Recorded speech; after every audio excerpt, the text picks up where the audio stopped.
Selamat pagi Bapak Ibu yang saya kasih di dalam nama Yesus Kristus. Hari ini kita akan merenungkan sejenak firman Tuhan yang temanya adalah agungnya kenaikan Yesus.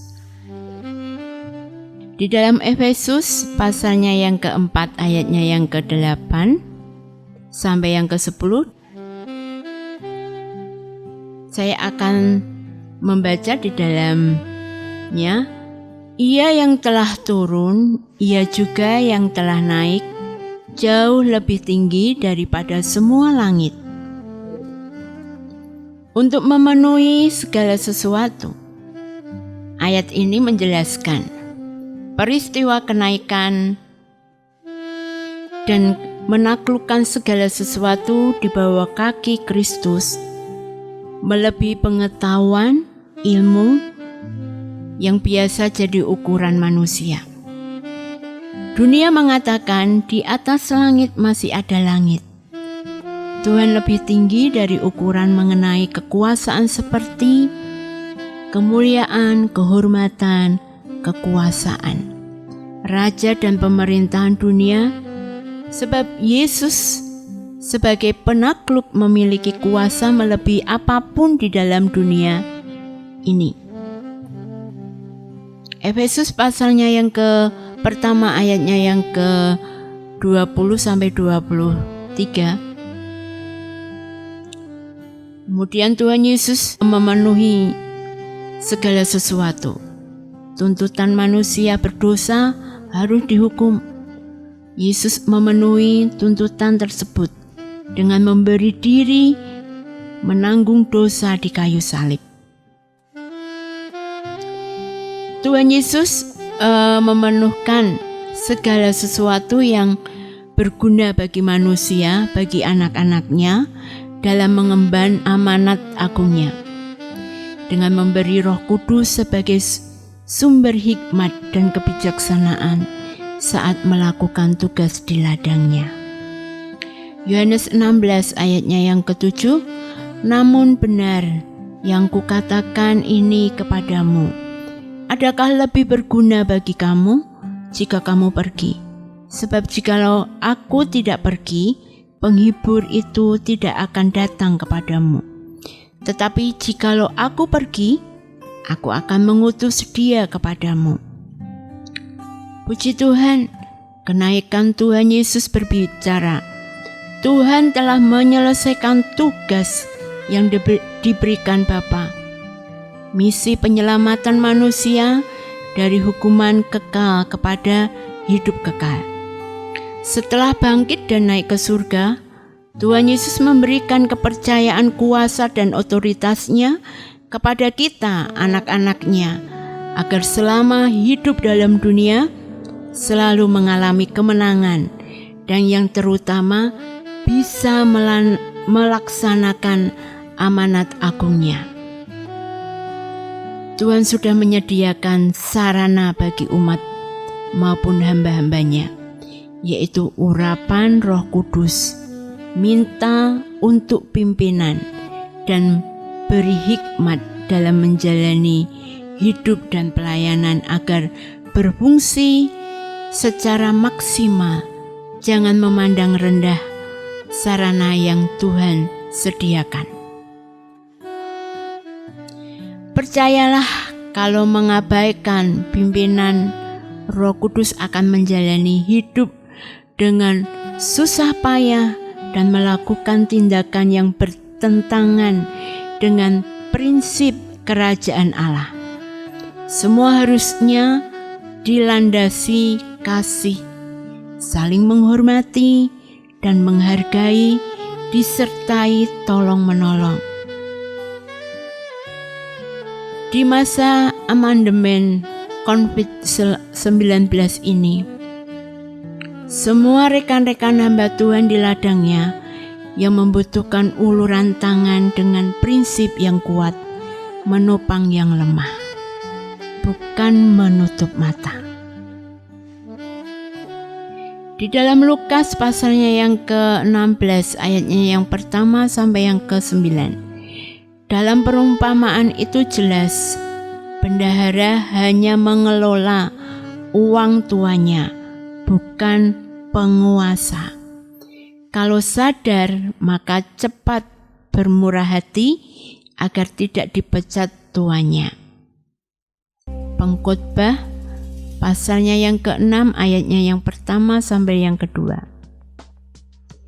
Kalau tidak dipimpin Roh Kudus dalam kerja di ladangnya, pasti perbuatan dan tindakannya akan melukai sesama pekerjaan yang lain karena yang dibangun kerajaan manusianya. Maka yang dilakukan pasti segala cara memalukan, seperti usaha dunia yang keji, memakan sesama, tidak ada sungkan sama sekali. Sebab yang dibangun bukan kerajaan Allah. Filipi pasalnya yang pertama ayatnya yang ke-20. Sebab yang sangat kurindukan dan kuharapkan ialah bahwa aku dalam segala hal tidak akan beroleh malu, melainkan seperti sedia kala demikian pun sekarang, Kristus dengan nyata dimuliakan di dalam tubuhku, baik oleh hidupku, pelayananku, maupun oleh matiku. Tidak tahu kelak di tahta pengadilannya, apakah menerima upah atau malu? Semua usaha membangun kerajaan manusia pasti sia-sia. 2 Korintus pasalnya yang ke-5 ayatnya yang ke-10. Sebab kita semua harus menghadap tahta pengadilan Kristus, supaya setiap orang memperoleh apa yang patut diterimanya, sesuai dengan yang dilakukannya dalam hidupnya ini, baik ataupun jahat. Belajar dari kisah Boas mengizinkan Rut mengambil sisa gandum yang tercecer. Rut dengan mental pekerja yang gigih mengambil sisa gandum, dilakukan dari pagi sampai petang. Menurut nasihat Naomi, mertuanya itu mau dijodohkan dengan Boas yang sudah tua dan berkata, "Aku, Rut, hambamu, kembangkanlah kiranya sayapmu melindungi hambamu ini, sebab engkaulah seorang kaum yang wajib menebus kami." Itu terdapat di dalam Rut 3 ayatnya yang ke-9. Akhirnya Boas yang melihat kesetiaan dan kegigihan Rut dalam bekerja mengambilnya jadi istri, dan keturunannya lahir Obed, Isai, dan Daud. Bukankah Yesus adalah keturunan Daud? Di dalam Matius ayatnya pasalnya yang pertama ayatnya yang ke-6. Semuanya indah pada waktunya. Rekan-rekan hamba Tuhan yang setia dan tekun, Tuhan tahu semua perjuanganmu. Jangan malas dan abaikan yang mungkin arogan. Jaga suasana hatimu.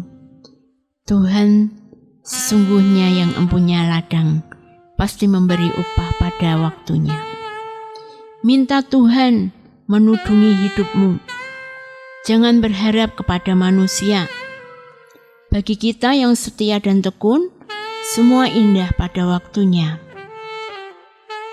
Tuhan tidak tidur, Gusti mboten sare.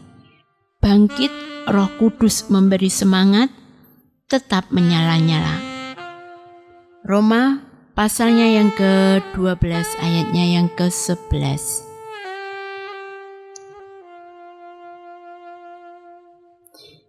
Mari kita datang kepada Tuhan, kita bersujud, tersungkur di bawah kaki Tuhan. Kita bisa menaikkan pujian dengan ku bersyukur Bapa, Biarlah saat ini kita terus mengandalkan Roh Kudus dalam seluruh perjalanan hidupmu. Percayalah, Dia akan memimpin di jalan yang lurus dan segala rencana yang baik pasti digenapi dalam hidup maupun pelayananmu. Kiranya Tuhan memberkati Bapak Ibu semua. Inilah renungan pada pagi ini. Biarlah renungan ini sangat berguna buat kita semua untuk menjalankan